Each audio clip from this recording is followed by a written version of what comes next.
ജഗതഃ പിതരൗ വന്ദേ പാർവതീ പരമേശ്വരൗ. മൂകം കരോതി വാചാലം പങ്കും ലംഘയതേ ഗിരിം യത്കൃപാതമഹം വന്ദേ പരമാനന്ദമാധവം. വസുദേവസുതം ദേവം കംസചാണൂരമർദ്ദനം ദേവകീ പരമാനന്ദം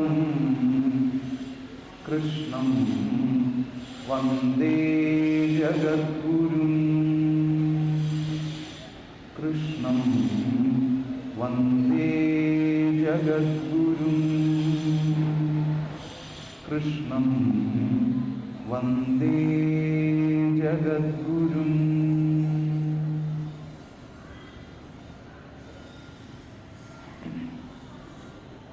എല്ലാ ഭക്തജനങ്ങൾക്കും വിനീത നമസ്കാരം. ഇന്നൊരു മഹാദേവന്റെ മുന്നിൽ അതിരുദ്രത്തോടനുബന്ധിച്ച് പ്രഭാഷണം നടത്തുന്നതിനായി ക്ഷണിച്ചതിന് മങ്ങൂർ ദേവസ്വത്തിനോടും എല്ലാ ഭക്തജനങ്ങളോടും എൻ്റെ ഹൃദയം നിറഞ്ഞ സ്നേഹവും നന്ദിയും അറിയിക്കുകയാണ്.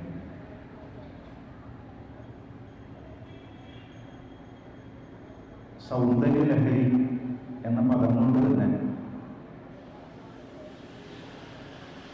ആ ഗ്രന്ഥത്തിൻ്റെ മഹിമ വളരെ വ്യക്തമാണ്. മഹാമായയുടെ അപരിമേയമായ ശക്തി സൗന്ദര്യങ്ങളെ ആവാഹിച്ചൊരു കൃതിയാണ് സൗന്ദര്യലഹരി എന്ന് പറയുന്നത്. ശ്രീ ശങ്കരാചാര്യ വിരചിതം എന്ന് പ്രശസ്തമാണ് സൗന്ദര്യലഹരി. 100 ശ്ലോകങ്ങൾ കൊണ്ട് സമ്പന്നമാണ്. പക്ഷേ ആ 100 ശ്ലോകങ്ങൾ ശ്ലോകങ്ങളായിട്ട് കാണുമ്പോൾ വലുപ്പം വളരെ കുറവാണ്.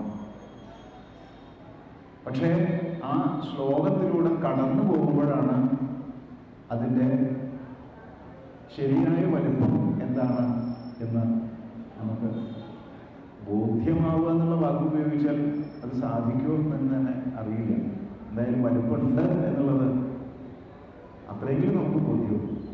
അല്ലാതെ ആ വലുപ്പത്തിൻ്റെ അളവ് എന്താണെന്നുള്ള ബോധ്യം വരുമെന്ന് എനിക്കറിയില്ല. അതിന് നമ്മൾ നിരന്തരം ശ്രമിക്കുക എന്ന് മാത്രമേ ഉള്ളൂ. നമ്മൾ പ്രധാനമായി 3 തരത്തിലുള്ള വിശ്വാസ രീതികൾ ഉണ്ട്. വൈഷ്ണവ വിശ്വാസം, അതിൽ വിഷ്ണുവിന് വളരെ പ്രാധാന്യം കൊടുക്കും. ശൈവ വിശ്വാസം അനുസരിച്ചിട്ടാണെങ്കിൽ ശിവൻ വലിയ പ്രാധാന്യമുള്ള ആളാണ്. ശാക്തേയമായിട്ടുള്ള വിശ്വാസം അനുസരിച്ചിട്ടാണെങ്കിൽ അതിൽ അമ്മ ദേവി വളരെ പ്രാധാന്യമുള്ളതാണ്. അപ്പോൾ എല്ലാറ്റിൻ്റെയും മൂലകാരണമായിട്ടുള്ളതും ഏറ്റവും ചെറുതിൽ ഏറ്റവും ചെറുതായിട്ടുള്ളതും ഏറ്റവും വലുതിൽ ഏറ്റവും വലുതായിട്ടുള്ളതും അണോരണീയാൻ മഹത്വവും മഹീയാൻ എന്ന് പറയുന്ന ആ സാക്ഷാൽ പരബ്രഹ്മം എന്ന് പറയുന്നത് വൈഷ്ണവ വിശ്വാസം അനുസരിച്ചിട്ടാണെങ്കിൽ വിഷ്ണുവാണെന്ന്, ശൈവ വിശ്വാസം അനുസരിച്ചിട്ടാണെങ്കിൽ ശിവനാണെന്ന്, ശാക്തേയ വിശ്വാസം അനുസരിച്ചിട്ടാണെങ്കിൽ അത് മഹാമായയായിട്ടുള്ള ജഗജ്ജനനിയായിട്ടുള്ള എല്ലാറ്റിൻ്റെയും നിയന്താവായിട്ടുള്ള എല്ലാവരെയും മുറ്റി വളർത്താൻ കെൽപ്പുള്ള ആ ദേവിയാണ്. പക്ഷേ ഈ ശാക്തേയ വിശ്വാസവും ശൈവ വിശ്വാസവുമായിട്ട് നല്ല ബന്ധം. ശാക്തേയ വിശ്വാസത്തിൽ ശൈവ വിശ്വാസത്തിനോട് ചേർച്ച മനസ്സിലാണ്. അവിടെ ഈ ദേവിയെ ബ്രഹ്മം എന്നുള്ളത് അതുകൊണ്ട് നമ്മൾ പലപ്പോഴും പുല്ലിംഗ ശബ്ദത്തിലേക്ക് പുല്ലിംഗം എന്ന് പറഞ്ഞുകൂടാ. ശരിക്കും സ്ത്രീയാണോ പുരുഷനാണോ എന്ന് ചോദിച്ചറിയാൻ പറ്റാത്തതാണ് ബ്രഹ്മം. പക്ഷേ ആ ബ്രഹ്മത്തിന് 2 ഭാഗം കൽപ്പിക്കുകയാണെങ്കിൽ ആ ബ്രഹ്മത്തിൻ്റെ പട്ടമഹിഷി എന്ന സ്ഥാനമായിട്ടാണ് ദേവിക്ക് സ്ഥാനം കൊടുത്തിരിക്കുന്നത്. അപ്പം അങ്ങനെ വരുമ്പോൾ ദേവി സ്ത്രീയാണല്ലോ. ആ സ്ത്രീക്ക് ഒരു പുരുഷൻ ഉണ്ടാവും. ആ പുരുഷൻ സദാശിവൻ എന്ന് പറയുന്ന വലിയൊരു ശിവനാണ്, ത്രിമൂർത്തികളുടെ ശിവനല്ല. ആ ത്രിമൂർത്തികളുടെ കാണുന്ന ശിവൻ എന്ന് പറയുന്നത് ത്രിമൂർത്തികൾ ഉൾപ്പെടെ അങ്ങനെ മാറി വരുന്നത്. അവർക്കും മാറ്റമുണ്ട്, ബ്രഹ്മാവിനും മാറ്റമുണ്ട്, ശിവനും മാറ്റമുണ്ട്, അവർക്ക് മാറ്റമുണ്ട്.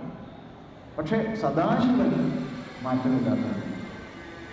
പക്ഷെ ഈ സദാശിവന് പോലും പരിമിതി ഉണ്ടെന്നാണ്. എന്താണ് പരിമിതി എന്ന് ചോദിച്ചാൽ, സദാശിവൻ എന്തെങ്കിലും ചെയ്യാൻ പറ്റണമെന്നുണ്ടെങ്കിൽ ഈ പറഞ്ഞ പ്രകൃതി ഒപ്പം എന്നാൽ മാത്രമേ എന്തിനെങ്കിലും ഒരു കഴിവുണ്ടാവുള്ളൂ. അപ്പൊ സ്ത്രീ തന്നെയാണ് ഈ പ്രപഞ്ചത്തിന് മുഴുവൻ ചലനമുണ്ടാക്കി കൊടുക്കുന്നത്, സൃഷ്ടിക്ക് നിദാനമായി തീരുന്നത് എന്ന ഒരു വലിയ സങ്കല്പതയാണ് സൗന്ദര്യലഹരി ഉൾച്ചേർന്നിട്ടുള്ളത് എന്നുള്ളത് ആദ്യത്തെ ശ്ലോകത്തിൽ തന്നെ വ്യക്തമാണ്. നമ്മളോട് പ്രത്യേകം എപ്പോഴും നമ്മുടെ പല ഗ്രന്ഥങ്ങളിലും പറഞ്ഞു വെച്ചിട്ടുള്ള ഒരു കാര്യം, സ്ത്രീ പൂജയ്ക്ക് അർഹയാണ്. പ്രകൃതി എന്ന പദം കൊണ്ട് തന്നെയാണ് സ്ത്രീയെ എപ്പോഴും പറയുന്നത്. ആ പ്രകൃതിയെ എങ്ങനെ നമ്മൾ പൂജിക്കണം, ആരാധിക്കണം, അതുപോലെ തന്നെയാണ് സ്ത്രീയെ പൂജിക്കണം, ആരാധിക്കണം എന്ന് പറയുന്നത്. എത്ര നാര്യസ്തു പൂജ്യത്തെ രമന്തേ തത്ര ദേവത എന്നാണ്. എവിടെ നാരിമാർ പൂജിക്കപ്പെടുന്നുവോ അവിടെ ദേവതമാർ ലഭിക്കുന്നു എന്നാണ്. നാരിമാർ പൂജിക്കപ്പെടുന്നവിടത്തെ ഐശ്വര്യം ഉണ്ടാവും. സ്ത്രീകളെ നിന്ദിക്കുക, അനാവശ്യമായിട്ടുള്ള കാര്യങ്ങൾ അവരെ കുറിച്ച് പറഞ്ഞുണ്ടാക്കുക, ഇതൊക്കെ വളരെ നിന്ദ്യമായിട്ടുള്ള കാര്യം. അത് ആരെക്കുറിച്ച് പറയുന്നത് നന്നല്ല. നമുക്ക് ബോധ്യമില്ലാത്തൊരു കാര്യങ്ങൾ, ഗോസിപ്പുകൾ പറഞ്ഞ് നമ്മളുടെ ജീവിതം വെറുതെ കളയുന്നത്, അന്യനെ നിന്ദിച്ച് കളയുന്നത്, അത് മഹാഭാവം തന്നെയാണ്. അതുകൊണ്ട് നമുക്ക് ജീവിതത്തിൽ ഒന്നും കിട്ടാനില്ല. നമ്മളെക്കുറിച്ചും ആളുകൾ എത്രയോ പറയാനുണ്ടാവും എന്നുള്ളത് വേറെ സത്യം. അങ്ങനെയുള്ള മാഹാത്മ്യം സ്ത്രീക്ക് പ്രത്യേകമായി പറഞ്ഞു വയ്ക്കുന്ന, തലമുറകളായി ആ സന്ദേശം പകർന്നു നൽകുന്ന ഒരു സംസ്കാരമാണ്. അതുകൊണ്ട് സ്ത്രീയെ ബഹുമാനിക്കുക, സ്ത്രീക്ക് വേണ്ട സൗകര്യങ്ങൾ ചെയ്തു കൊടുക്കുക എന്നുള്ളത് ഒരു പുരുഷന്റെ ഒരു ചുമതലയായിട്ട് തന്നെ പറഞ്ഞു വെച്ചിട്ടുണ്ട്. സ്ത്രീകൾക്ക് ശാരീരികമായിട്ടുള്ള ചില ദൗർബല്യങ്ങൾ, ദുർബലത എന്താണ് അബല എന്ന് പറയുന്നത്. അപ്പോൾ അങ്ങനെയുള്ള പ്രാപഞ്ചികമായിട്ടുള്ള അല്ലെങ്കിൽ ലൗകികമായിട്ടുള്ള ചില ബലക്കുറവ്, ബാഹ്യമായിട്ട് ശാരീരികമായിട്ടുള്ള ബലക്കുറവ് ഒക്കെ സ്ത്രീകൾക്ക് ഉണ്ടാവുമ്പോൾ ഏതൊരു പുരുഷന്റെയും മാനസികമായ കരുത്തിന് ഒരു സ്ത്രീയുടെ പിന്തുണ വളരെ പ്രധാനമാണ്. അപ്പൊ അതുകൊണ്ട് ശാരീരികമായിട്ട് കുറച്ച് കരുത്തുണ്ട് എന്ന് അവകാശപ്പെടുന്ന പുരുഷൻ തീർച്ചയായിട്ടും ആ കരുത്ത് അനാവശ്യമായിട്ട് മറ്റുള്ളവരെ ദ്രോഹിക്കാൻ ഉപയോഗിക്കുകയല്ല വേണ്ടത്, സഹായിക്കാൻ ഉപയോഗിക്കണം. സ്ത്രീകൾക്കും ആവശ്യമുള്ള സമയത്ത് സഹായം നൽകുക എന്നുള്ളതാണ്. ഇവിടെ ആദ്യ ശ്ലോകം, സൗന്ദര്യലഹരിയുടെ ആദ്യ ശ്ലോകം, ശങ്കരാചാര്യര് സാക്ഷാൽ മഹാദേവന്റെ സന്നിധിയിൽ എത്തുകയാണ്. മഹാദേവ സന്നിധിയിൽ എത്താൻ എങ്ങനെ ശങ്കരാചാര്യർക്ക് സാധിച്ചു? ദേഹികൾ അല്ലെ, ദേഹവും ദേഹിയുമാണ്. അപ്പൊ ദേഹം കൊണ്ട് അങ്ങനെയൊക്കെ എത്താൻ പറ്റുമോ? കൈലാസത്തിലും വൈകുണ്ഠത്തിലും ഒക്കെ ദേഹത്തോടു കൂടി എത്താൻ പറ്റുമോ എന്നൊക്കെ സംശയം. അത്രയും മഹാത്മാക്കൾക്ക് അത് സാധിക്കുന്നു എന്നാണ് നമുക്ക് ബോധ്യം ആവാൻ കഴിയുന്നത്. അങ്ങനെ അവിടെ എത്തിയപ്പോൾ വളരെ വൈശിഷ്ട്യമുള്ള ഈ ശിവൻ തന്നെ രചിച്ചത് എന്നാണ്. ആ തൻ്റെ ദേവിയുടെ അപാരമായിട്ടുള്ള ശക്തി സൗന്ദര്യങ്ങളെ വാഴ്ത്തിക്കൊണ്ട് ശിവൻ തന്നെ രചിച്ചതായിട്ടുള്ള ഈ മഹത്തായ ആ കൃതി, അതിന് വെറുതെ ഒരു സ്തുതി എന്ന് മാത്രമല്ല, അതിൽ ഓരോ അക്ഷരങ്ങളും മന്ത്രങ്ങളാണ്. അതുകൊണ്ട് അത് പ്രയോഗിക്കുമ്പോൾ അതിനൊക്കെ ഇങ്ങനെ ഫലം ഉണ്ടാവും. ആ ഫലം പക്ഷേ ദുഷ്ടന്മാരുടെ കയ്യിൽ എത്തിപ്പെട്ടിട്ടുണ്ടെങ്കിൽ അതിൻ്റെ ഫലം ചെന്ന് വിപരീതവും. അതുകൊണ്ട് മടിയന്മാരായ ചില ആളുകൾ പെട്ടെന്ന് കാര്യം സാധിക്കാൻ ഇതെടുത്ത് പ്രയോഗിച്ചു എന്നൊക്കെ വരും. അത് അപകടം ഉണ്ടാക്കും. ശിവൻ ക്ഷിപ്രപ്രസാദിയാണ്, പെട്ടെന്ന് വരവ് കൊടുത്തത്. അപ്പൊ നന്ദികേശൻ എന്ത് ചെയ്തെന്ന് വെച്ചാൽ ഇതങ്ങനെ ഭൂമിയിലേക്ക് പോയാൽ അപകടമാണ് എന്ന് വിചാരിച്ചിട്ട് ഈ ശങ്കരാചാര്യർ ഒന്ന് തൊട്ട് ഇങ്ങനെ വായിച്ചു തുടങ്ങുമ്പോൾ അപ്പുറത്തുനിന്ന് ഇങ്ങനെ വായിക്കൽ തുടങ്ങിയതാണ്. അങ്ങനെ 41 ശ്ലോകങ്ങൾ ശങ്കരാചാര്യർക്ക് പറ്റിയെന്നും ബാക്കിയുള്ളത് അപ്പോഴേക്കും വായിച്ചു കളഞ്ഞു. അപ്പോൾ സൗന്ദര്യലഹരിയും ശിവാനന്ദ ലഹരിയും അങ്ങനെ 2 ഭാഗങ്ങളുണ്ടെന്നും ഇതിനെ പൊതുവെ സൗന്ദര്യലഹരി എന്ന വാക്കുകൊണ്ട് പറയുന്നു ഒക്കെ ഒരു കഥാംശമുണ്ട്. ഇവിടെ സൗന്ദര്യലഹരിയിലെ ഒരു 4ഓ 5ഓ ശ്ലോകങ്ങളൊക്കെ പറയാനുള്ള സമയം കിട്ടുന്നതോടുകൂടി ഞാൻ സൂചിപ്പിക്കുകയാണ്. അത്രയും വൈശിഷ്ട്യമുള്ള ഒരു കൃതിയാണ് സൗന്ദര്യലഹരി. പക്ഷേ എന്താണ് ഗുണമെന്ന് ചോദിച്ചാൽ സൗന്ദര്യലഹരി ഇത്ര സന്തോഷമുള്ള കാര്യമാണോ, ഇത്രയ്ക്ക് നല്ലതാണോ എന്നൊരു തോന്നല് നമുക്ക് ഈ കുറച്ച് നേരം ഉണ്ടാവും. ബാക്കി സ്വയമേവ സൗന്ദര്യലഹരി വായിക്കാനും അതിൻ്റെ വ്യാഖ്യാനങ്ങൾ വായിക്കാനും ഒരു മനസ്സ് നമുക്കുണ്ടായാൽ ആ ഒരു സാധ്യത മാത്രമാണ് എനിക്കിപ്പോൾ ഇവിടെ തുറന്നു തരാൻ പറ്റുള്ളൂ. അതിനേ സമയം ഉണ്ടാവുള്ളൂ എന്നുള്ളതുകൊണ്ട്. അപ്പൊ ആദ്യത്തെ ശ്ലോകത്തിലേക്ക് പ്രവേശിക്കുകയാണ്.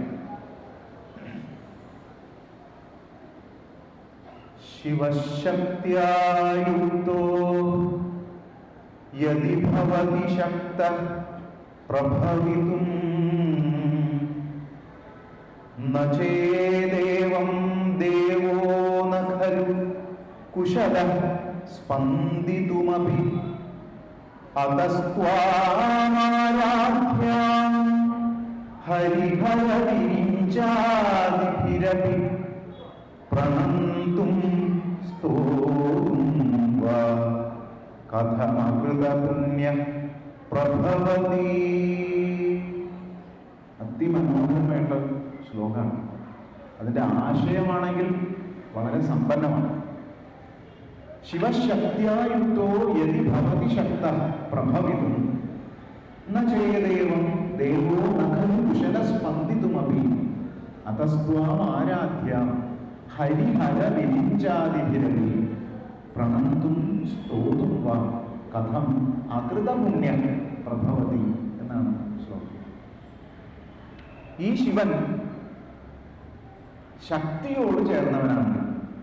ആ മഹാശിവനെയാണ് പറയുന്നത്. മഹാനടൻ എന്നൊക്കെ ശിവനെ വിശേഷിപ്പിക്കും.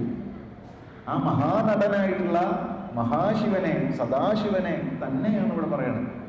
അത്രയും വലുപ്പമുള്ള ആളായിട്ടും അത്രയും മഹിമയുള്ള ആളായിട്ടും ആ ശിവന് പോലും ശക്തിയുക്തനാണെങ്കിൽ മാത്രം തൻ്റെ സ്ത്രീഭാഗമായിട്ടുള്ള ആ ദേവിയുടെ ഒപ്പം ചേർന്ന് നിന്നാൽ മാത്രം എന്തെങ്കിലും ഭവിപ്പിക്കാൻ സാധിക്കും എന്നാണ്. അങ്ങനെയാകുമ്പോൾ മാത്രമാണ് ശിവന് ഭവൻ എന്നുള്ള പേര് പറയാൻ പറ്റുള്ളൂ. അപ്പൊ ശക്തിയുക്തനായുള്ള ശിവന് മാത്രമേ ഭവിപ്പിക്കാൻ പറ്റൂ, എന്തെങ്കിലും ഉണ്ടാക്കാൻ, സംഭവിപ്പിക്കാൻ സാധിക്കുള്ളൂ. സ്വയം ചലിക്കണമെങ്കിൽ നമ്മൾ പറയില്ലേ, സ്വയം ചലിക്കണമെങ്കിൽ തന്നെ നമുക്കൊരു ഊർജം വേണം അല്ലെ? നമുക്ക് ജീവൻ ഉണ്ട് എന്ന് പറയണമെങ്കിൽ നമുക്കൊരു ഊർജം വേണം. അത് കഴിഞ്ഞിട്ടുള്ള ഊർജം കൊണ്ടാണ് നമ്മൾ ബാക്കിയുള്ള ഓരോരോ പണികൾക്കും അതിൻ്റെതായ ഊർജം ചെലവാക്കുന്നത്. അതിനൊക്കെ ഉപരി നമുക്ക് നമ്മളായിട്ടൊന്ന് നിലനിൽക്കണമെങ്കിൽ തന്നെ വേണം ഊർജം. അതുപോലെ ആ ശക്തിയുക്തനായുള്ള ശിവന് മാത്രമേ എന്തിനെയെങ്കിലും ഭവിപ്പിക്കാനുള്ള ശക്തി ഉണ്ടാവുകയുള്ളൂ. ന ചെയ്യുക, അങ്ങനെയല്ലെങ്കിൽ ന ഖലു കുശലഃ സ്പന്ദിതുമപി, ഒന്ന് സ്പന്ദിപ്പിക്കാൻ പോലും ആ ശിവൻ കുശലനല്ല, കഴിവുള്ളവനല്ല എന്നാണ് പറയുന്നത്. എന്തിനെങ്കിലും സ്പന്ദിപ്പിക്കുക, ഇളക്കുക, അനക്കുക എന്നുള്ളത് വിട്ട് സ്വയം ഒരു സ്പന്ദനം ഉണ്ടാവണമെങ്കിൽ പോലും ആ ശക്തിയോട് ചേർന്ന് നിൽക്കുകയാണെങ്കിലേ സാധിക്കുന്നുള്ളൂ എന്നാണ്. അതുകൊണ്ട് ത്വാം ആരാധ്യം, അല്ലയോ ദേവി, അല്ലയോ പരാശക്തി, ഹരിഹര വിരിഞ്ചാദിഭിരപി പ്രണന്തും സ്തോതും വാ കഥമകൃത പുണ്യ പ്രഭവതി എന്നാണ്. അതസ്ത്വാം ആരാധ്യാം ഹരിഹര വിരിഞ്ചാദിഭിരപി. അതുകൊണ്ട് ഹരിയാവട്ടെ, ഹരനാവട്ടെ, വിരിഞ്ചനാവട്ടെ, അവിടെയാണ് പറഞ്ഞ ത്രിമൂർത്തികളുടെ ശിവൻ പോലും ആ സൃഷ്ടിയുടെയും സ്ഥിതിയുടെയും പാലനത്തിൻ്റെയും ചുമതലയുള്ള ദേവന്മാർ. ഹരി എന്ന് പറയുന്നത് സ്ഥിതിയുടെ ദേവനാണ്, ഹരൻ എന്ന് പറയുന്നത് സംഹാരത്തിന്റെ ദേവനാണ്, വിരിഞ്ചൻ എന്ന് പറയുന്നത് സൃഷ്ടിയുടെ ദേവനാണ്. അങ്ങനെ ഹരിഹര വിരിഞ്ചാദികൾ അവർ പോലും അവിടുത്തെ ആരാധിച്ചുകൊണ്ടാണ് അവരുടെ വേലകൾ വല്ലതുമൊക്കെ അവർക്ക് ആവും വിധം ചെയ്തു പോകുന്നത്. അത് കുറച്ചുകൂടി വ്യക്തമാക്കുന്ന ശ്ലോകം ഇനി വരാനിരിക്കുന്നുണ്ട്. അപ്പൊ അവർക്ക് എന്തെങ്കിലും ചെയ്യാൻ പറ്റുന്നതും ഈ ദേവിയുടെ മഹിമ വാഴ്ത്തി ആ ദേവിയുടെ അനുഗ്രഹം സിദ്ധിച്ചിട്ടാണ് എന്ന് പറയുന്നു. അങ്ങനെയാണെങ്കിൽ പ്രണന്തും സ്തോതും വാ കഥമകൃത പുണ്യ പ്രഭു, അവിടുത്തെ അങ്ങനെയുള്ള മഹാചൈതന്യമുള്ള ആ ദേവിയെ പ്രണമിക്കാനോ സ്തുതിക്കാനോ കഥമകൃത പുണ്യ എന്നാണ് പറയുന്നത്. ശങ്കരാചാര്യ പറയാണ് അകൃത പുണ്യനായിട്ടുള്ള വലിയ പുണ്യമൊന്നും ചെയ്യാത്ത ഞാൻ എന്നാണ് ശങ്കരാചാര്യ വിനയത്തോടു കൂടി പറയുന്നത്. അപ്പൊ നമ്മളൊക്കെ എങ്ങനെ പറയണം എന്നുള്ളത് വേറെ കാര്യം. കാരണം ഇത് വായിക്കുമ്പോൾ നമ്മൾ തന്നെയാണല്ലോ വായിക്കുന്നത്. മേൽപ്പത്തൂർ നാരായണ ഭട്ടതിരിപ്പാട് എൻ്റെ വാദരോഗം, എൻ്റെ രോഗം ശമിപ്പിച്ചു തരണേ ഭഗവാനെ എന്ന് പറയുമ്പോൾ വായിക്കുമ്പോൾ എൻ്റെ വാദരോഗം ശമിപ്പിക്കണമെങ്കിൽ നമ്മൾ ഓരോരുത്തരും അല്ലേ വായിക്കുന്നത്. അതുപോലെ പ്രണന്തും സ്തോതും വാ കഥമകൃത പുണ്യ ഭഗവതി, അകൃത പുണ്യനായിട്ടുള്ള പുണ്യം ഒന്നും കാര്യം ചെയ്യാത്ത ഞാൻ എങ്ങനെ ഒരുപ്പെടാനാണ് എന്ന ആ ഒരു സംശയത്തോടുകൂടി വിനയത്തോടുകൂടി ആണ് ശങ്കരാചാര്യര് സൗന്ദര്യലഹരി ആരംഭിക്കുന്നത് എന്ന് കാണാം. ദേവിയുടെ അപാരമായിട്ടുള്ള അപരിമേയമായിട്ടുള്ള ശക്തി സൗന്ദര്യങ്ങളെ വർണ്ണിക്കുന്ന ഈ കൃതി, ഒന്ന് ആ മഹിമയുടെ വലുപ്പം, മഹാത്മ്യത്തിന്റെ വലുപ്പം. അപ്പൊ അതിനനുസരിച്ചുള്ള പദങ്ങൾ ഉപയോഗിക്കാൻ സാധിക്കണ്ടേ? ആ മഹാത്മ്യത്തെ കയ്യിലുള്ളത് കൊണ്ടല്ലേ വർണ്ണിക്കാൻ പറ്റുള്ളൂ. അപ്പൊ അതിന് ഞാൻ പോരുമോ എന്നുള്ള വിനയമാണ് അവിടെ പറയുന്നത്. പിന്നെ നമുക്ക് അതിൻ്റെ മാഹാത്മ്യം എന്താണെന്ന് തിരിച്ചറിയാനുള്ളൊരു പ്രാപ്തി നമുക്ക് വേണ്ടേ? അപ്പോൾ അതും എനിക്ക് വേണ്ടത്രയുണ്ടോ? അതറിഞ്ഞാലല്ലേ എനിക്ക് വാക്കുകൊണ്ട് പറയാൻ പറ്റുള്ളൂ. അതാണ്. അപ്പോൾ ഈ രണ്ട് കാര്യത്തിലും ഞാൻ മതിയോ, അതിന് മാത്രമുള്ള പുണ്യം എനിക്കുണ്ടോ എന്ന വിനയമാണ് അവിടെ പ്രകടിപ്പിക്കുന്നത് കവി എന്ന് കാണും. ഈ സൗന്ദര്യലഹരിയുടെ പ്രത്യേകത അത് അതിമനോഹരമായിട്ടുള്ള സ്തോത്രമാണ്, സ്തുതിക്കാൻ വേണ്ടിയിട്ടുണ്ടാക്കിയതാണ് എന്നിരിക്കെ തന്നെ അതിന് നമ്മൾ ഇങ്ങനെ തോറ്റാൻ, സ്തുതിക്കാൻ വേണ്ടി ഓരോ ശ്ലോകങ്ങളായിട്ട് ചൊല്ലി സമർപ്പിക്കാം എന്നുള്ളത് പോലെ തന്നെ അതിലടങ്ങിയിരിക്കുന്ന ബീജാക്ഷര മന്ത്രങ്ങളുടെയും ആ അക്ഷരങ്ങളാകുന്ന മന്ത്രങ്ങളുടെയും ശക്തി കൊണ്ട് അതിന് പല ഗുണങ്ങളും പറഞ്ഞു വച്ചിട്ടുണ്ട് മഹാത്മാക്കൾ.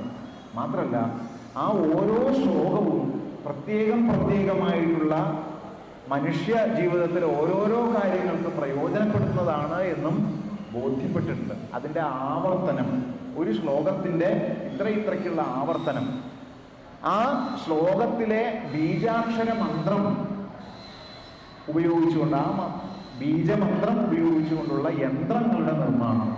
അപ്പോൾ യാന്ത്രികമായിട്ടും താന്ത്രികമായിട്ടും സ്തുതിപരമായിട്ടും പ്രധാനമാണ് ഈ സൗന്ദര്യലഹരി എന്നുള്ളതാണ്.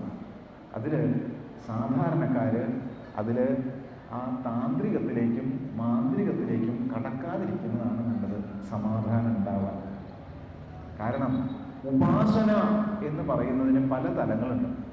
ആ ഉപാസനയുടെ തലങ്ങളിൽ നമ്മൾ ഒരു പരിധി കടക്കുമ്പോൾ നമുക്ക് തോന്നും ഒക്കെ ഞാൻ നേടി എന്ന് അഹങ്കരിക്കും.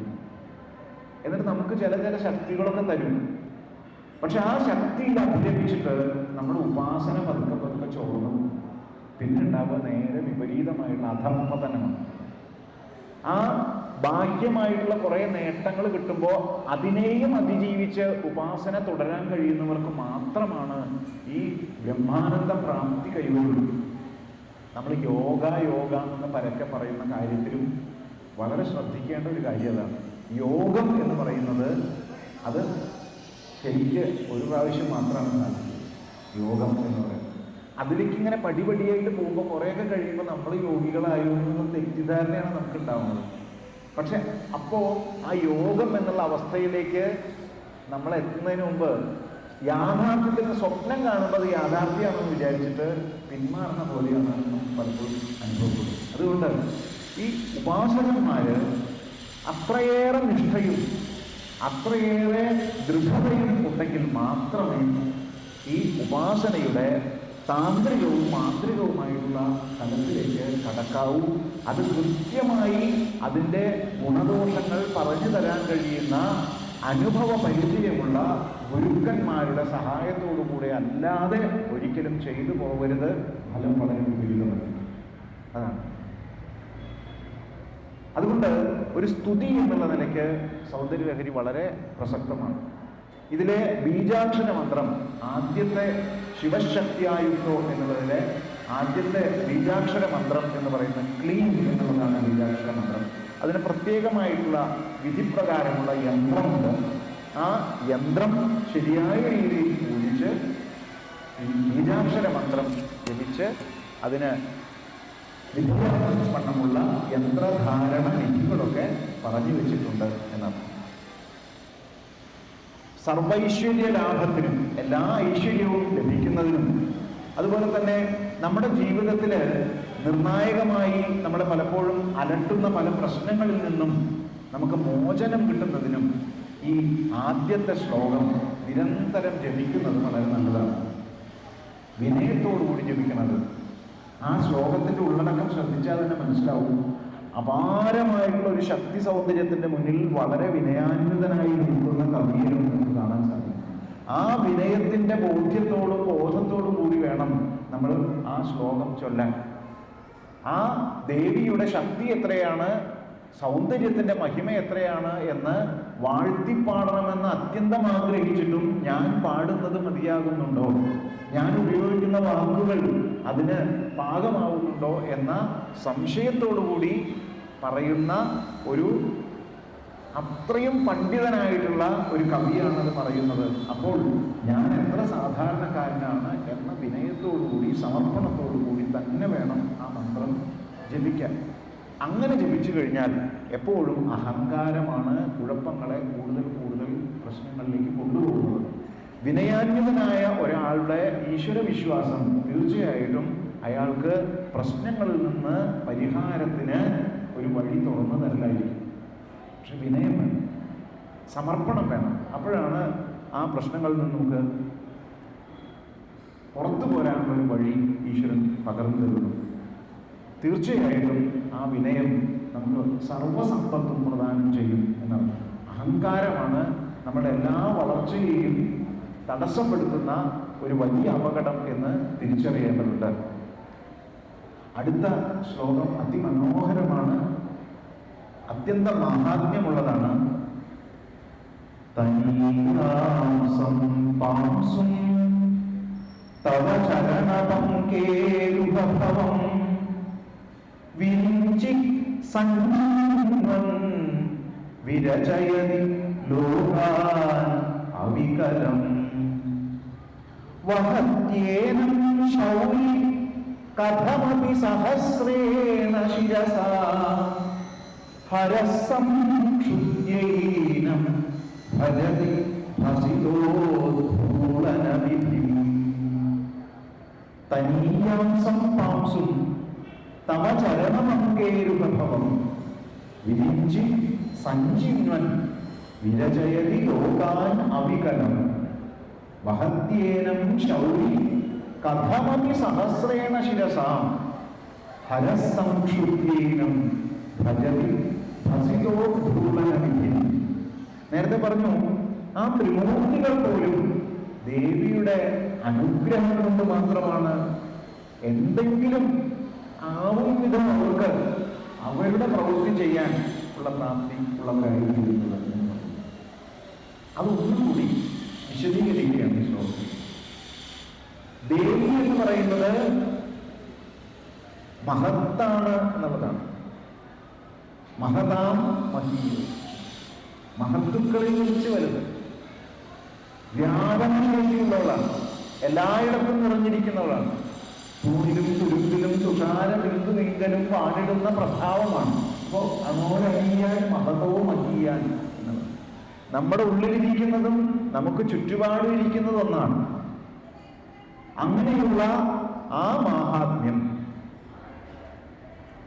അത്രയും വലിയ ഒരു ദേവിയുടെ കാല്, അപ്പൊ വലിയ ശരീരത്തില് കാല് എന്ന് പറയുന്നത് അതിന്റെ എത്ര ഭാഗം ഉണ്ടാവുന്നു?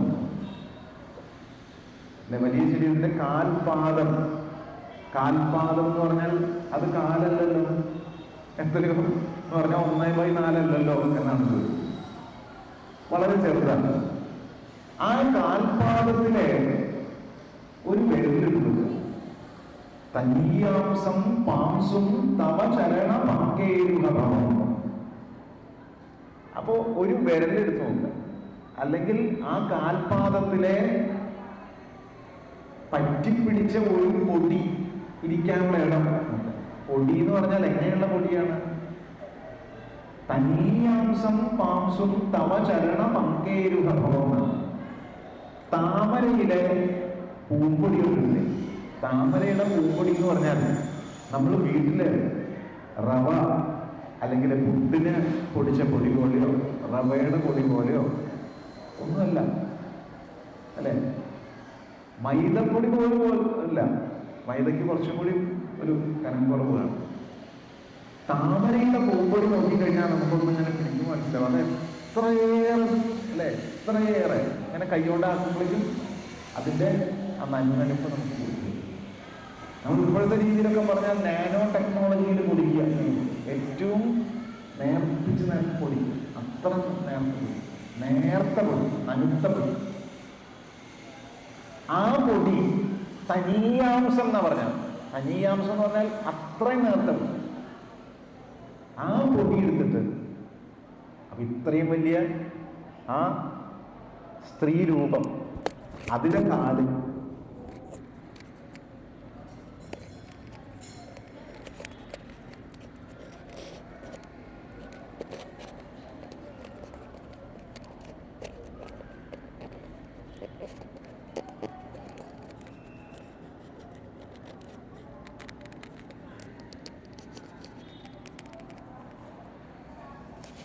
ആ കാലിലെ ഏറ്റവും നേർത്ത പൊടി എന്നുള്ളത്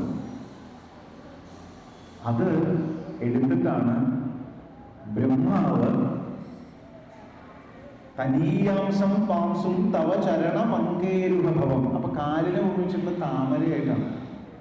എന്ന് പറഞ്ഞാൽ ശ്രദ്ധിക്കേണ്ട ഒരു കാര്യം, താമര എങ്ങനെയാ വെള്ളത്തിൽ കഴുകി കഴുകി കഴുകി കഴുകി കഴുകി ഇങ്ങനെ ഉണ്ടാവുന്നത്, ചെളി ഉണ്ടാവില്ല. അത്രയും സ്നിഗ്ധമായിട്ടുള്ള ശുഭമായിട്ടുള്ള ചെളിയില്ലാത്ത അത്രയും നല്ല ആ പൊടിയെടുത്തിട്ട് വിരിഞ്ചി ബ്രഹ്മാവ് സഞ്ചിന്വൻ വേണ്ട പോലെ അതിനെ സമന്വയിപ്പിച്ചിട്ട്, പൊടി മാത്രം ഉണ്ടായാൽ പോരല്ലോ, അതിന് അത്യാവശ്യം വെള്ളം ചേർത്ത് അതിനെ കുഴച്ച് പരുവമാക്കി, അല്ലെ? പൃഥ്വം തേജോ വായു ആകാശങ്ങൾ ശരിയായ രീതിയിൽ, അതായത് പഞ്ചഭൂതങ്ങളെ ശരിയായ രീതിയിൽ സമന്വയിപ്പിച്ചുകൊണ്ടൊക്കെയാണ് ബ്രഹ്മാവിന്റെ സൃഷ്ടി എന്ന് പറയുന്നത്. ബ്രഹ്മാവിന്റെ പണി എന്താന്ന് ചോദിച്ചാൽ കുശവന്റെ പണിയാണ്. കുടണ്ടാക്കുന്ന കുശവന്റെ പണിയാണ് ബ്രഹ്മാവിന്റെ പണി. കാരണം രണ്ടുപേരും ചേർന്നൊന്നാണ്, മണ്ണ് കുഴച്ചിട്ടുണ്ടാക്കിയിട്ടാണല്ലോ ഉണ്ടാക്കുന്നത്. അതുപോലെ പഞ്ചഭൂതങ്ങൾ ചേർന്നതാണ് നമ്മളുടെ ശരീരം എന്നും. എന്താണ് പിന്നെ ഈ ബ്രഹ്മാവിന്റെ സൃഷ്ടിയും കുശവന്റെ സൃഷ്ടിയും നമ്മൾ വ്യത്യാസം എന്താണെന്ന് ചോദിച്ചാൽ, ഒന്ന് ഉപയോഗത്തിന് മുമ്പ് ചൂടും, അല്ലെ? ഉപയോഗിക്കുന്നതിന് മുമ്പ് ചുട്ടിട്ട്, അതായത് ചുട്ടിട്ട് ഉപയോഗിക്കുന്നതാണ് തോന്നുന്നു. ചുട്ടിട്ട് ഉപയോഗിക്കും. ഒന്ന് കൊടാണെങ്കിൽ, നമ്മളാണെങ്കിലും ഉപയോഗം കഴിഞ്ഞിട്ട് ചൂടും. അപ്പൊ ബ്രഹ്മാവിന്റെ സൃഷ്ടിയും കുശവന്റെ സൃഷ്ടിയും നമ്മൾ വ്യത്യാസമാണ്. അപ്പോ ഈ പൃഥ്വം തേജോ വായു ആകാശങ്ങളെ സമഞ്ജസമായിട്ട് സമ്മേളിച്ച് അതില് ഈ പണിക്ക് സഹായിക്കുന്നത് ഈ നനുത്ത പൊടിയാണ്.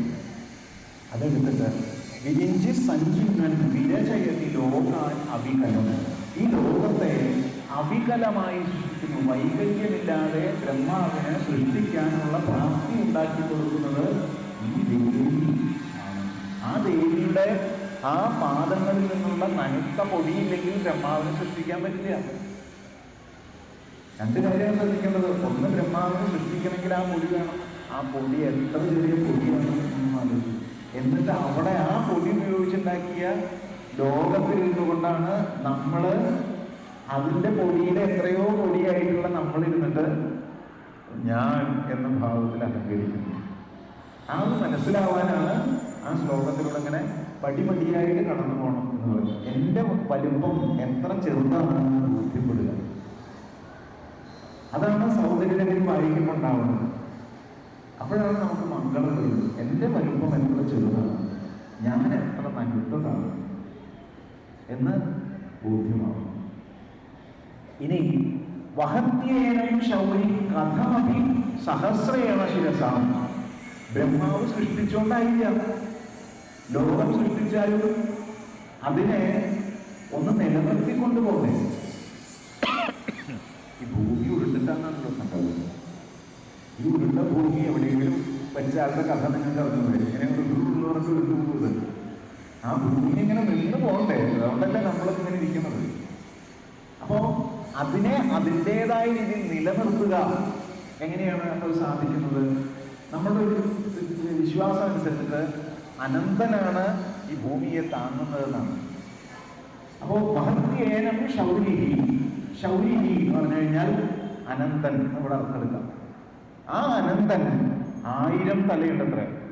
ഒരു തല കൊണ്ടല്ല, 1000 തലയുണ്ട് കൊണ്ട് കഥമപി എന്നാണ് പറയണത്. എങ്ങനെയൊക്കെയോ 1000 തലയുണ്ടായിട്ടും ഈ അനന്തന്, ഈ ബ്രഹ്മാവ് ഇങ്ങനെ ഇത്ര നനുത്ത പൊടി കൊണ്ടുണ്ടാക്കിയ ഭൂമിയെ താങ്ങാൻ വല്ലാണ്ട് പണിപ്പെടുന്നുണ്ട് എന്നും കൂടി ഇവിടെ പറയണം. മഹത്യേനം ശൗരി കഥമപി സഹസ്രേണ ശിരസാം. ഇനി ഹരസംക്ഷുഭ്യേനം ഭജതി ഭസിതോദ്ഭൂതമതി. ഈ ലോകത്തെ തന്നെ പ്രദോഷവേളയിൽ തനിക്ക് ഭസ്മലേപനം നടത്താനായിട്ട് ആ സദാശിവൻ ഉപയോഗിക്കുന്നതാണ്. അപ്പോൾ സൃഷ്ടിയും സ്ഥിതിയും സംഹാരവും. അപ്പോൾ ശിവന്റെ ആ നെറ്റിത്തടത്തിലണിയുന്ന ഭസ്മലേഖനം എന്ന് പറയുന്നത് എവിടെ നിന്ന് വന്ന പൊടിയാണെന്നും കൂടി ആലോചിക്കണം. ദേവിയുടെ പദരേണുവാണ് സാക്ഷാൽ സദാശിവന്റെ നെറ്റിത്തടത്തിൽ അല്ലെ കുറിയായിട്ട് മാറുന്നത്. ഭയങ്കര ദേഷ്യം വരില്ലേ ഓരോ സ്ത്രീകളോട് ഇങ്ങനെ പുരുഷനെ നെറ്റി അവിടെ കാലില് പൊടിയൊക്കെ എടുത്തിട്ട് കൊടുക്കുക എന്ന് പറഞ്ഞു കഴിഞ്ഞാൽ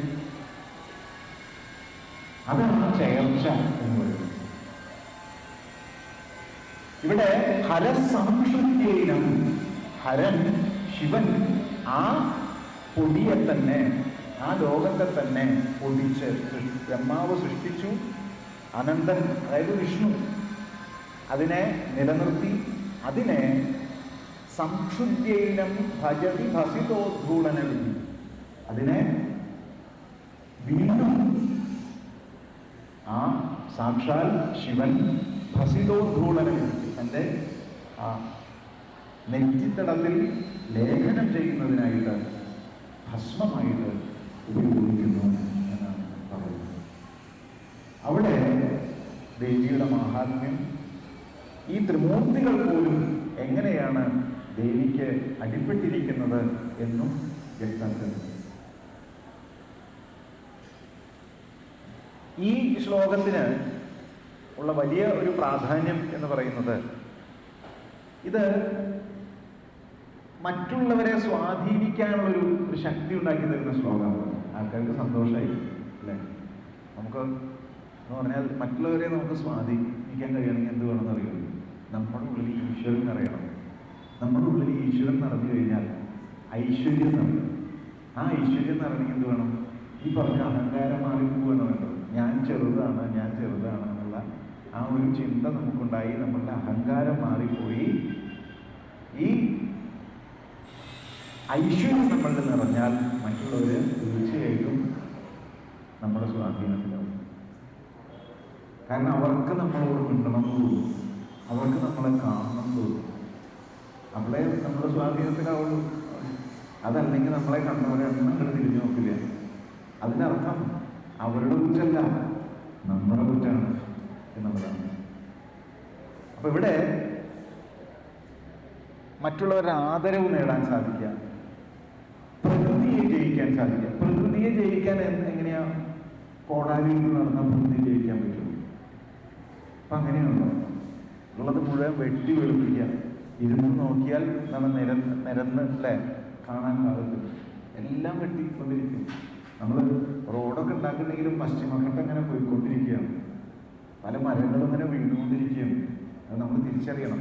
അപ്പോൾ ഇവിടെ പ്രകൃതിയെ ജയിക്കുന്നതും സ്നേഹം കൊണ്ട് തന്നെയാണ് ജയിക്കുന്നത്. നമ്മുടെ മനസ്സിൻ്റെ ശുദ്ധി കൊണ്ടാണ് പ്രകൃതിയെ ജയിക്കുന്നത്. പ്രകൃതി തന്നേക്കാൾ വലുതാണ് എന്ന ബോധ്യത്തിൽ പ്രകൃതിയോട് വിനയം കാണിക്കുമ്പോൾ ആ വിനയത്തിന് മുന്നിൽ പ്രകൃതി നമുക്ക് ജയം തരികയാണ്. അഹങ്കാരത്തോടു കൂടി പ്രകൃതിയെ സമീപിക്കുമ്പോഴാണ് ഉരുൾപൊട്ടലൊക്കെ ഉണ്ടായിട്ട് നമുക്ക് മനസ്സിലാവുന്നത് ആ പ്രകൃതിയുടെ അടുത്ത് കളിച്ചാൽ കളി മാറും. വിനയത്തോടു കൂടി സമീപിച്ചാൽ നമുക്ക് നമ്മുടെ തലമുറകൾക്ക് സുഭിക്ഷമായിട്ട് ജീവിക്കാനുള്ളതൊക്കെ പ്രകൃതി ഇങ്ങനെ കരിഞ്ഞു തരും അല്ലേ? പശുവിൻ്റെ അടുത്ത് സ്നേഹത്തിൽ എന്ന് കറക്കാൻ പോയി കഴിഞ്ഞാൽ പശു ഇങ്ങനെ പാല് ഇങ്ങനെ ചെറുത്തി തരും. ദുഷ്ടലാമോട് കൂടി ചെന്ന് കഴിഞ്ഞാൽ ചിലപ്പോൾ ചവിട്ട് പിടിച്ചു തരും. അപ്പോ പ്രകൃതി എല്ലാ അർത്ഥത്തിലും വിനയത്തോടുകൂടി മാത്രം സമീപിക്കേണ്ടവളാണ് എന്ന ബോധ്യത്തിൽ സമീപിച്ചാൽ തീർച്ചയായിട്ടും പ്രകൃതി ചെയ്യാൻ സാധിക്കും. പ്രകൃതി ചെയ്യാൻ സാധ്യമാകുന്നത് പ്രകൃതി വിചാരിച്ചാൽ മാത്രമാണ്. സ്ത്രീകൾക്കും ഒരു പുരുഷന്മാർ വിചാരിക്കും സ്ത്രീകളെ ഞാൻ ഭരിക്കാറ്, ഒരു തെറ്റില്ല. ഒരു സ്ത്രീയെ ജയിക്കണമെങ്കിൽ അല്ലെങ്കിൽ ഒരു സ്ത്രീക്ക് ഒരു പുരുഷൻ സ്വീകാര്യനാവണമെങ്കിൽ അതിന് ഒരു ഭാഗ്യപ്രയോഗങ്ങളൊന്നും സാധിക്കില്ല. ആ സ്ത്രീ തന്നെ വിചാരിച്ചാലേ സാധിക്കും. അതുതന്നെയാണ് ഇവിടെ നൽകുന്ന സന്ദേശം. അത് ബോധ്യമാവുക എന്നുള്ളതാണ് സൗന്ദര്യലഹരി പഠിക്കുമ്പോൾ ഉണ്ടാവേണ്ടത്. ഇനി മനോഹരമായിട്ടൊരു ശ്ലോകമാണ്. ആ ദേവിയുടെ മാഹാത്മ്യം ഓരോ ഘട്ടമായിട്ട് വിളിച്ചുറപ്പിക്കുന്ന ശ്ലോകമാണ്.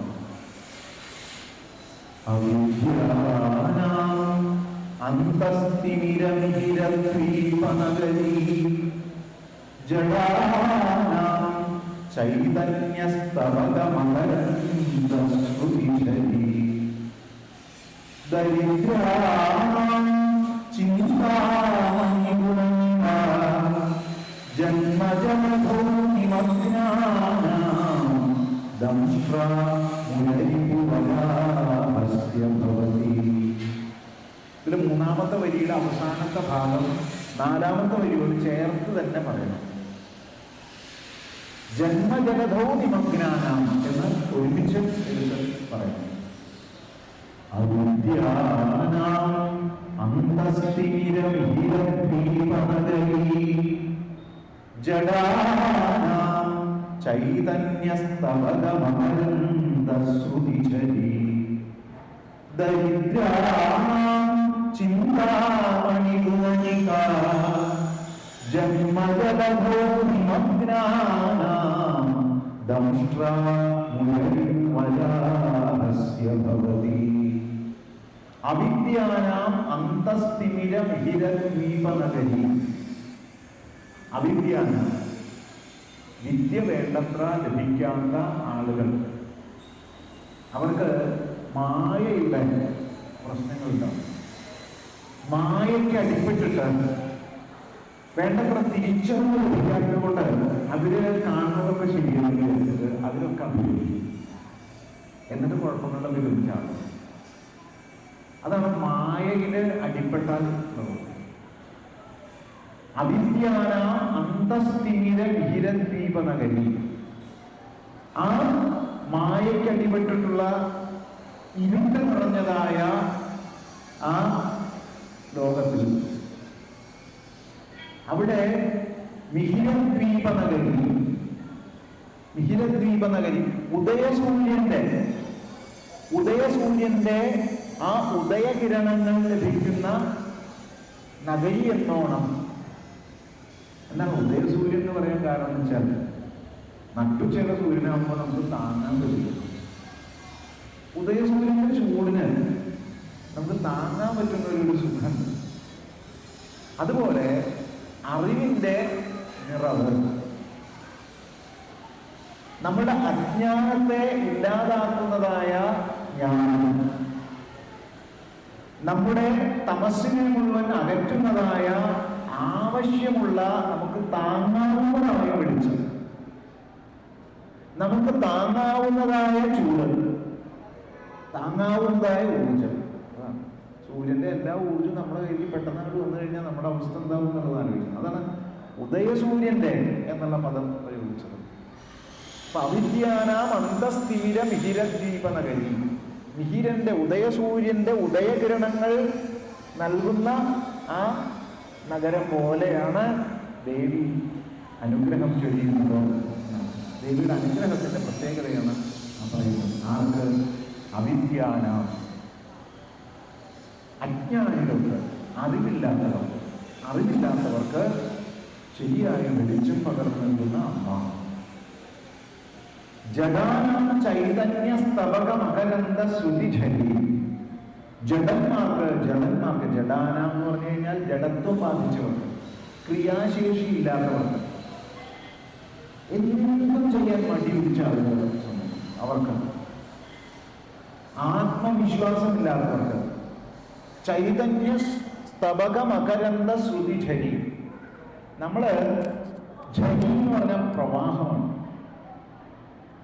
അപ്പോ ചൈതന്യ സ്തവക മകരന്തം, പൂങ്കുലയിൽ നിന്നുള്ള നറുന്തേനിന്റെ പ്രവാഹമായിട്ടാണ് ഈ തേനിന് ഊർജം നൽകാനുള്ള ശക്തി.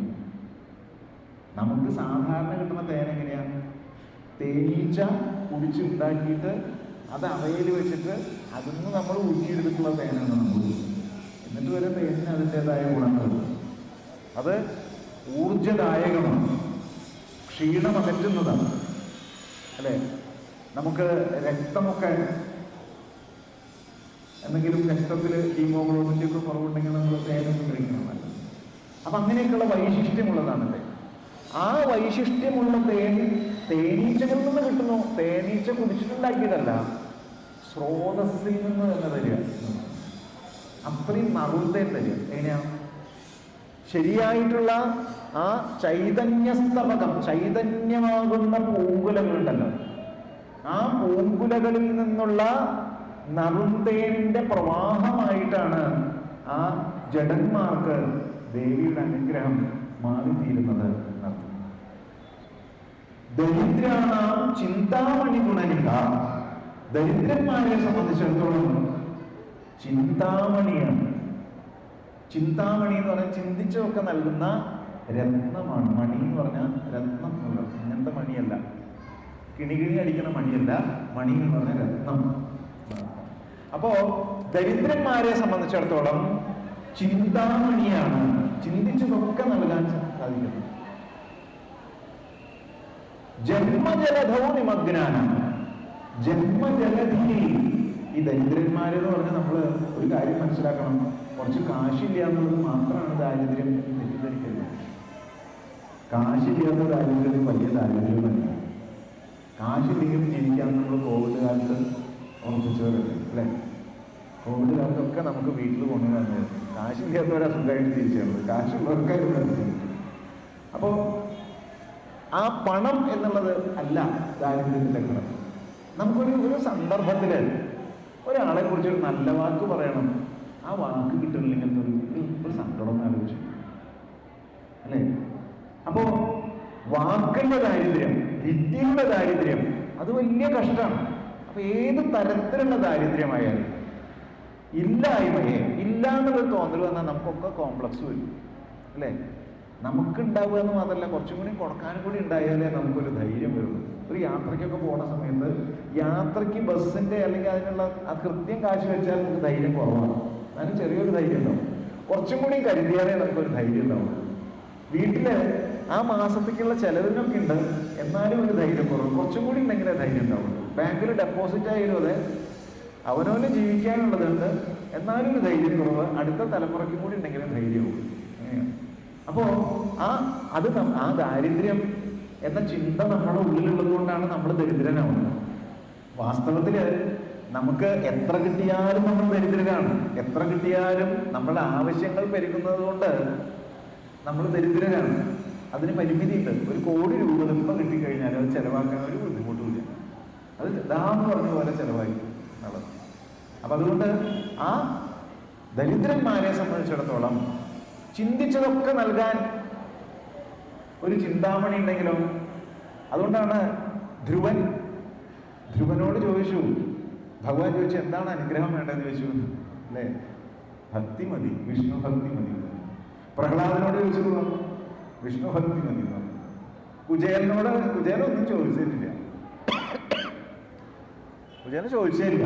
ഭഗവാൻ അറിഞ്ഞങ്ങോട്ട് കൊടുക്കുകയുണ്ടായി. അതാണ് ആ അറിഞ്ഞ് കിട്ടുമ്പോൾ നമ്മൾ ദരിദ്രന്മാരായതുകൊണ്ടേ നമ്മൾ തൽക്കാലാവശ്യം നടക്കാനുള്ള ചെറുപ കാര്യങ്ങൾ ചോദിക്കുക ചെയ്യുക. ഭാവിയിലെ ആവശ്യം എന്താണെന്ന് കൃത്യമായിട്ട് നമുക്ക് അറിയില്ല.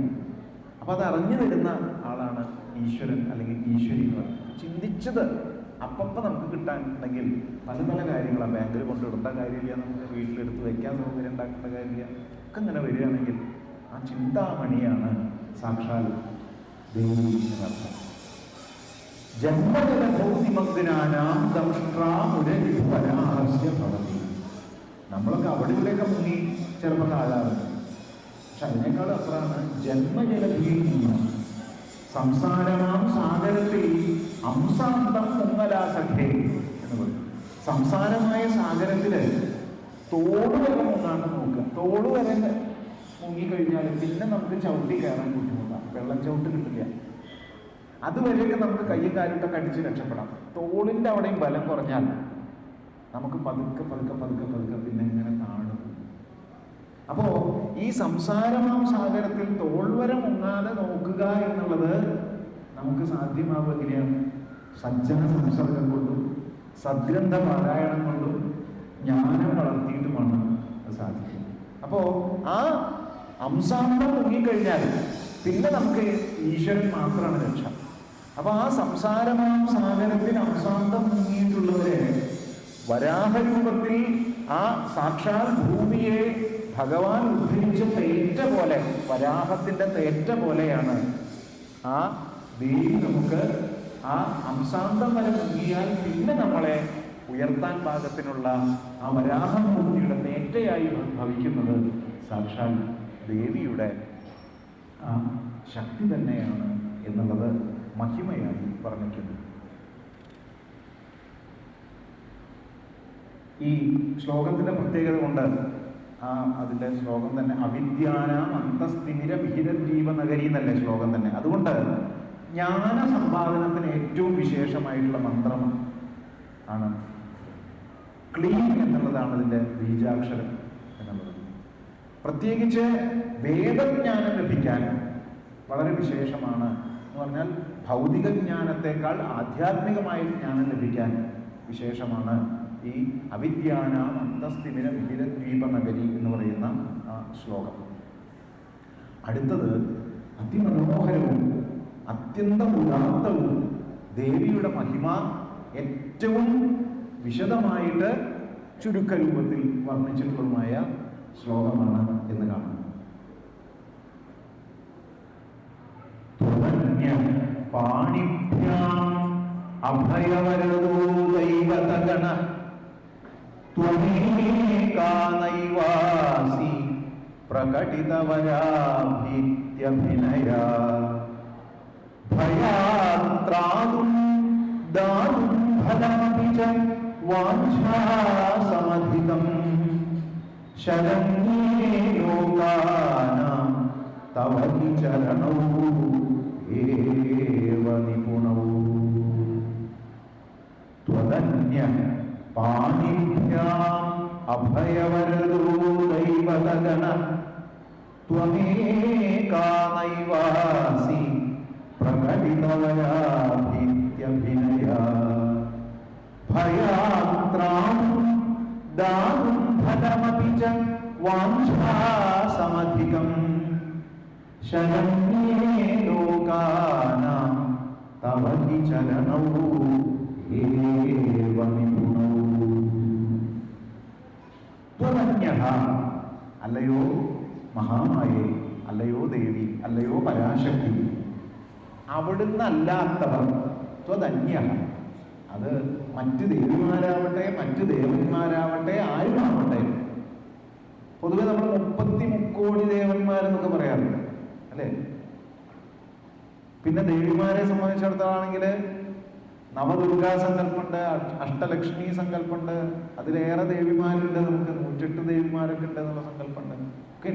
ഇതും കൂടാതെ കുറെ നമ്മൾ ഈ പറഞ്ഞ ഒന്നും അല്ലാത്ത ആളുകളെയും ആരാധിക്കുന്നുണ്ട്.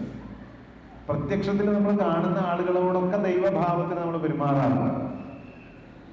പക്ഷെ അവർക്കൊക്കെയുള്ള ഒരു കുഴപ്പം എന്താണെന്ന് വെച്ചാൽ അവരൊക്കെ പാണിഭ്യാം അഭയവരദ മുദ്രകൾ പ്രകടിപ്പിക്കുന്നുണ്ട്. നമ്മൾ ഒരു ദേവിക്ക് 32 കൈകളുള്ള ദേവിയാണ് എന്ന് പറഞ്ഞാൽ ആ ദേവിയുടെ കയ്യിലൊക്കെ പലതരത്തിലുള്ള ആയുധങ്ങളൊക്കെ അല്ലെ? ഇതാണ് വാളുണ്ടാവും അല്ലെ, പാശുണ്ടാവും, മഴു ഉണ്ടാവും അല്ലെ, അങ്ങനെ പലതരത്തില്. പിന്നെ തലയോട്ടി ഉണ്ടാവും, ചിലപ്പോ ഒന്നില് ആ പാത്രം ഉണ്ടാവും. അങ്ങനെ ഓരോ കയ്യിലും ഓരോന്ന്.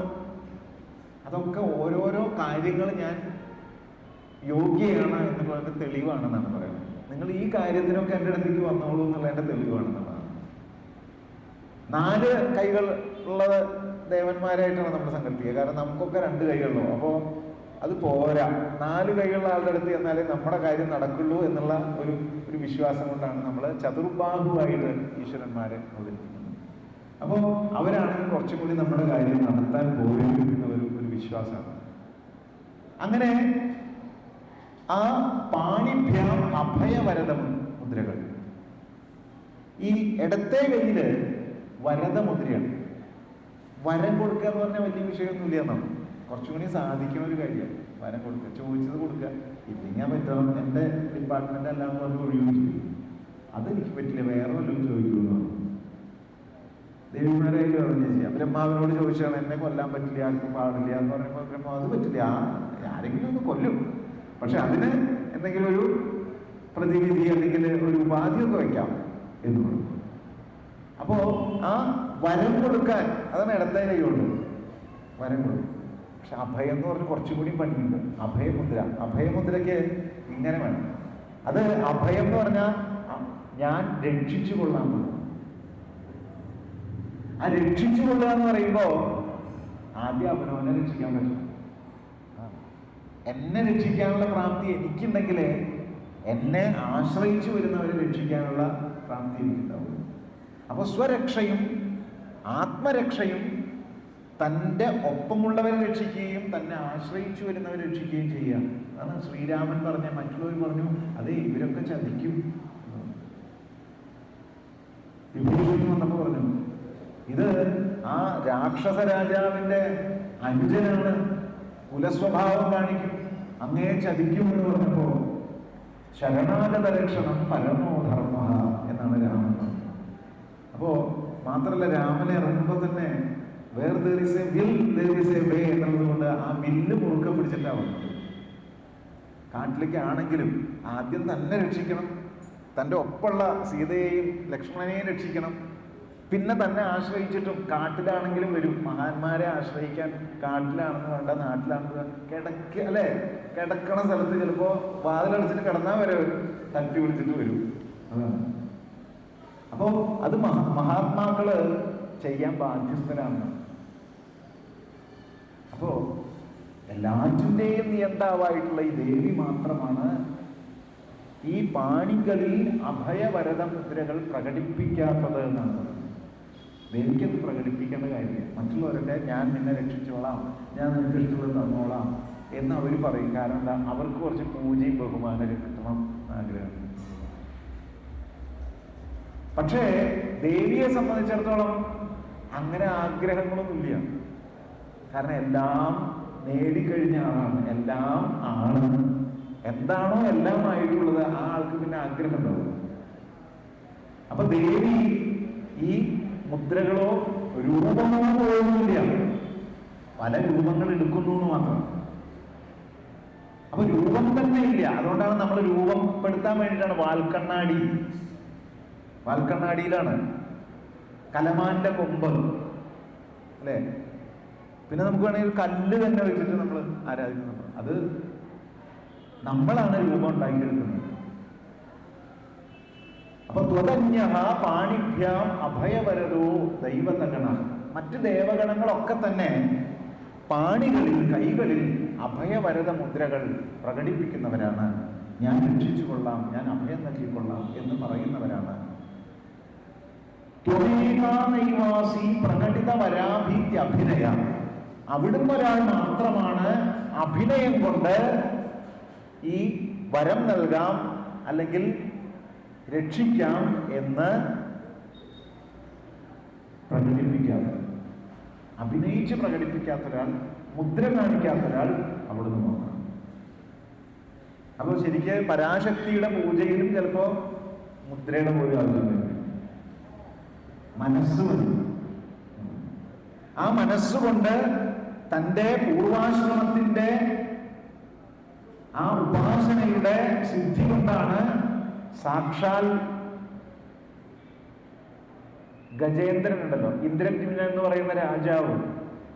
ഇന്ദ്രദ്യുമ്നൻ എന്ന് പറയുന്ന രാജാവ് ആനയായിട്ട് മാറി ഹൂഹു എന്ന് പറഞ്ഞ മുതല പിടിച്ചിട്ട് തൻ്റെ ആ ശക്തി മുഴുവൻ ക്ഷയിച്ചു പോയിട്ട് ഇങ്ങനെ ഭഗവാനെ അർച്ചിച്ചുകൊണ്ടിരിക്കുന്ന സമയത്താണ് ദുർവാസാവിന്റെ ശാപം. ദുർവാസാവല്ല, അഗസ്ത്യ മഹർഷിയുടെ ശാപം ഉണ്ടാവും. ആ ജപിച്ചുകൊണ്ടിരിക്കുമ്പോൾ അല്ലെങ്കിൽ ഭഗവാനെ പൂജിച്ചുകൊണ്ടിരിക്കുമ്പോൾ തന്നെ.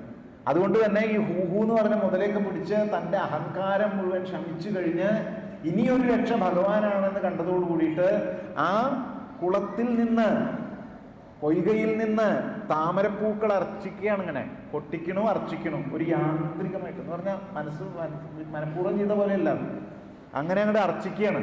അപ്പൊ അർച്ചിക്കുന്നത് മറ്റു ദേവന്മാരുടെ പേരൊന്നും പറയാൻ അങ്ങനെയല്ല, എല്ലാറ്റിൻ്റെയും പൊരുളായിട്ടുള്ള ഒരു ദേവനെയാണ്, രൂപമില്ലാത്ത ഒരു ദേവനെയാണ്.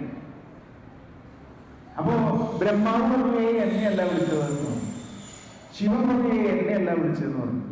പക്ഷേ വൈഷ്ണവ സങ്കല്പം അനുസരിച്ചിട്ട് ആ ബ്രഹ്മത്തിന്റെ മൂർത്തി രൂപമായിട്ടുള്ള വിഷ്ണു പറഞ്ഞു ഇത് എന്നെയാണ് എന്ന് പറഞ്ഞുകൊണ്ടാണ് വിഷ്ണു രക്ഷിക്കാൻ പറ്റും. അതുപോലെ ഇവിടെ ദേവി ഭക്തന്മാരെ സംബന്ധിച്ചിടത്തോളം ദേവിയാണ് പരമമായ ശക്തി എന്നുള്ളത് കൊണ്ട് ആ ദേവി ഒരാൾ മാത്രമാണ് ഈ വരം, അഭിനയം എന്നൊക്കെ മുദ്ര കൊണ്ട് പ്രകടിപ്പിക്കാത്തവളായിട്ടുള്ളത്. ഭയാത്രാതും ദാതും ഫലമപിച്ച വാഞ്ചാസമധികം. ഭയത്തിൽ നിന്ന് ത്രാതും രക്ഷിക്കുന്നതിനും, ദാതും ഫലമപിച്ച വാഞ്ചാസമധികം നമ്മൾ ആഗ്രഹിക്കുന്നതിന് ഉപരിയായിട്ട്, ആഗ്രഹിക്കുകയല്ല വേണ്ടത് തരിക എന്നുള്ളതാണ്.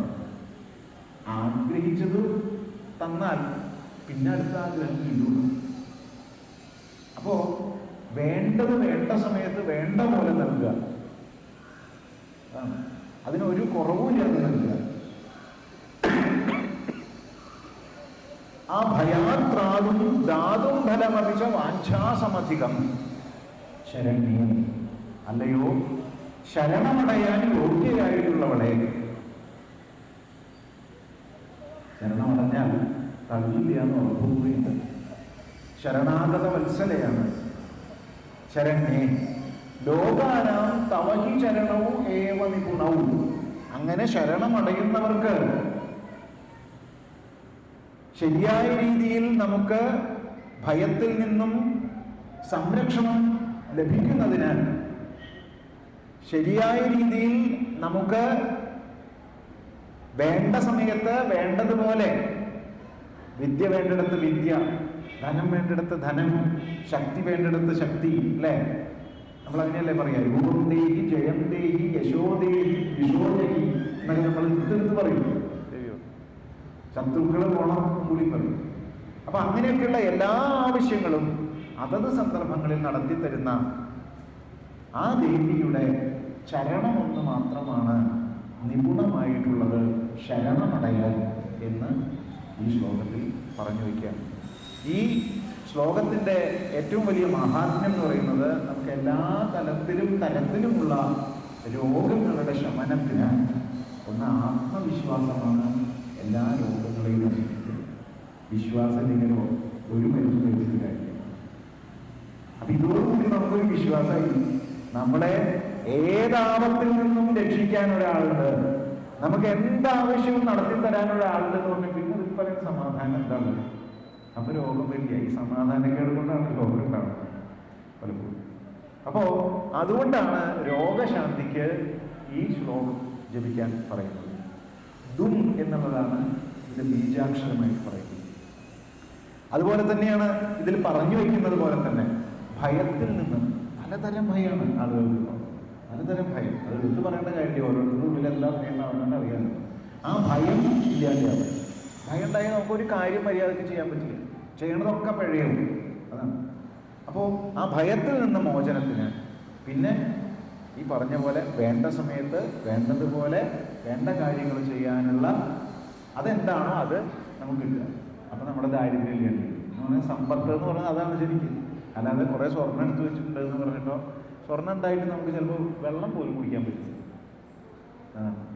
അല്ലേ? നോട്ട് കെട്ടുണ്ട്, പക്ഷേ ദാഹിക്കുമ്പോൾ കുടിക്കണമെങ്കിൽ വെള്ളം തന്നെ വേണം. അപ്പം അതിന് വെള്ളം കിട്ടുക തന്നെ വേണം. അത് ചിലപ്പോൾ കാശ് കൊടുത്താൽ കിട്ടാത്ത സ്ഥലത്താവും കിട്ടണം, ചിലപ്പോൾ കോഴി കിട്ടാൻ മാത്രമേ വെള്ളം കിട്ടുള്ളൂ. അപ്പം ധനം ഉണ്ടായിരുന്നതുകൊണ്ട് അതായി പോകണമെന്നില്ല. അപ്പോൾ വേണ്ടതുപോലെ വേണ്ട സമയത്ത് വേണ്ടത് ലഭിക്കുന്ന ഒരവസ്ഥ എന്നുള്ളതാണ് ദാരിദ്ര്യ ശമനം എന്ന് പറയുന്നത്. ദാരിദ്ര്യമില്ലാത്ത അവസ്ഥ അത് അമ്മ ഉണ്ടാക്കിത്തരും എന്ന ബോധ്യമാണ് നമുക്കുണ്ട്. അതുണ്ടായി കഴിഞ്ഞാൽ പിന്നെ ഭയമില്ല, ആത്മവിശ്വാസം വർദ്ധിച്ചു, സകല രോഗങ്ങളും അവിടെ ശമിക്കുന്നതാണ്. അങ്ങനെ എല്ലാ അർത്ഥത്തിലും നമ്മുടെ ഭൗതികമായിട്ടും ആധ്യാത്മികമായിട്ടുമുള്ള എല്ലാ ദാരിദ്ര്യങ്ങളെയും ശമിപ്പിച്ചുകൊണ്ട് എല്ലാ സുഖസൗകര്യങ്ങളും പ്രദാനം ചെയ്യുന്ന അമ്മയുടെ മഹിമ ഇനിയും ഏറെയേറെ വർണ്ണിക്കാനുള്ളതാണ്. എങ്കിലും ആ സമയപരിമിതി കൊണ്ട് നമ്മളിവിടെ ഈ 4 ശ്ലോകങ്ങൾ മാത്രമാണ് പറയുന്നത്. എല്ലാ ഭക്തജനങ്ങളോടും ഒറ്റ കാര്യം മാത്രം പറയുന്നു. ഞാനിവിടെ പറഞ്ഞതിൽ എന്തെങ്കിലും പോരായ്മയുണ്ടെങ്കിൽ അതെൻ്റെ അറിവില്ലായ്മ സദയം ക്ഷമിക്കാം. പറയാനുള്ളത് ഈ പറഞ്ഞ ഭയമില്ലാത്ത ഒരവസ്ഥ അത് അമ്മ പകർന്നു തരുന്നു. അതിന് വേണ്ടത് അഹങ്കാരമില്ലാത്തൊരു മനസ്സാണ്. അഹങ്കാരമില്ലാത്ത വിനയാന്വിതമായൊരു മനസ്സ് നമുക്കുണ്ടെങ്കിൽ തീർച്ചയായും നമുക്ക് ശത്രുക്കളെ അങ്ങനെ തന്നെ മാറ്റി നിർത്താൻ സാധിക്കും. നമുക്ക് നമ്മളോടുള്ള ബഹുമാനം ഉണ്ടാക്കിയെടുക്കാൻ സാധിക്കും. പരസ്പരമുള്ള കാലുഷ്യങ്ങൾ അത് ഇല്ലാതാക്കാൻ സാധിക്കും. ഒരാളുടെ അഹങ്കാരം മതി ചിലപ്പോൾ ഒരു കുലം തന്നെ മുടിക്കാൻ, ഒരു രാഷ്ട്രം തന്നെ നശിപ്പിക്കാൻ, ഒരു ലോകം തന്നെ നശിപ്പിക്കാൻ. അതിനെ നമുക്ക് വിനയം കൊണ്ട് മാത്രമേ ജയിക്കാൻ സാധിക്കുള്ളൂ. ശരിയായ അറിവുകൊണ്ട് മാത്രമാണ് നമുക്ക് ആളുകളുടെ മനസ്സിൽ സ്നേഹവും വിശ്വാസവും വളർത്തിയെടുക്കാൻ സാധിക്കുകയുള്ളൂ. അതിന് നമ്മുടെ പുരാണ ഇതിഹാസങ്ങളും സ്തോത്രകാവ്യങ്ങളുമൊക്കെ വലിയ രീതിയിൽ ഉപകരിക്കും. നമ്മുടെ ഉള്ളിൽ തന്നെയുള്ള അപാരമായ ശക്തി സൗന്ദര്യങ്ങളെ ഉണർത്തിയെടുക്കുന്നതിനും ഇത്തരത്തിലുള്ള സ്തോത്രപാരായണം, സൗന്ദര്യലഹരി, നാരായണീയം, ഹരിനാമകീർത്തനം പോലെയൊക്കെയുള്ള സ്തോത്രപാരായണം വളരെയധികം ഗുണം ചെയ്യുന്നതാണ് എന്നുള്ള കാര്യം കൂടി പ്രത്യേകം ഓർമ്മിപ്പിക്കുകയാണ്. എല്ലാ തരത്തിലുള്ള കാലുഷ്യവും നമുക്ക് ഒഴിവാക്കേണ്ടതാണ്. അത് ജാതിയുടെ പേരിലാവട്ടെ, മതത്തിൻ്റെ പേരിലാവട്ടെ, വർണ്ണത്തിൻ്റെ പേരിലാവട്ടെ, പ്രദേശങ്ങളുടെ പേരിലാവട്ടെ. മനുഷ്യന്മാർ സന്തോഷമായിട്ട് കഴിയേണ്ടവരാണ്. അതിൻ്റെ അർത്ഥം മറ്റുള്ളവർക്ക് സന്തോഷം വേണ്ട എന്നല്ല. മനുഷ്യന്മാർ സന്തോഷമായിട്ട് കഴിയണമെങ്കിൽ അതുപോലെ സന്തോഷത്തോടുകൂടി കഴിയാൻ മറ്റ് ജീവജാലങ്ങൾക്കും അവകാശമുണ്ട്. ചെടികൾക്ക് അവകാശമുണ്ട്, പുല്ലുകൾക്ക് അവകാശമുണ്ട്, അല്ലേ? അചരങ്ങളായിട്ടുള്ള മണൽത്തരികൾക്ക് പോലും അവകാശമുണ്ട്. അപ്പോൾ തീർച്ചയായിട്ടും ആ പ്രകൃതിയുടെ ജീവനത്തിൻ്റെ ആ ഒരു നൈരന്തര്യം, അതിന് കളങ്കമില്ലാത്ത രീതിയിൽ ഉള്ള ഒരു പ്രവർത്തനം നമ്മുടെ മനസ്സിലുണ്ടാവണമെന്നാണ്. പ്രകൃതിയോട് ആദരവോടുകൂടി പെരുമാറണമെന്നാണ് സൗന്ദര്യത്തിൽ ഘോഷിക്കുന്നത്. തീർച്ചയായിട്ടും ആ പ്രകൃതിയോടുള്ള ആദരം, സ്ത്രീകളോടുള്ള ആദരം പുരുഷന്മാരെ, ഒരു സമൂഹത്തെ ഐശ്വര്യമുള്ളതാക്കി തീർക്കും എന്നുള്ളതിൽ സംശയമില്ല. ആ ദേവിയുടെ അപാരമായ ശക്തി സൗന്ദര്യങ്ങളെ മനസ്സാ സ്മരിച്ചുകൊണ്ട് വളരെ വിനയത്തോടുകൂടി എല്ലാ ഭക്തജനങ്ങളോടും നമസ്കാരം അറിയിക്കുകയാണ്. മഹാദേവന് മുന്നിൽ സാഷ്ടാംഗ നമസ്കാരം. വാഗർഭാവിവ സംപൃക്തൗ വാഗർഭ പ്രതിപത്തയേ ജഗത പിതരോ പാർവതി പരമേശ്വരോ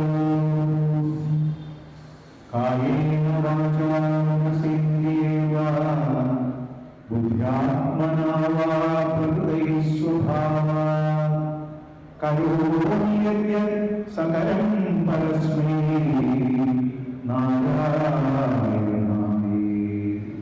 സമർപ്പയാമി. സർവത്ര ഗോവിന്ദനാമ സങ്കീർത്തനം ഗോവിന്ദ ഗോവിന്ദ.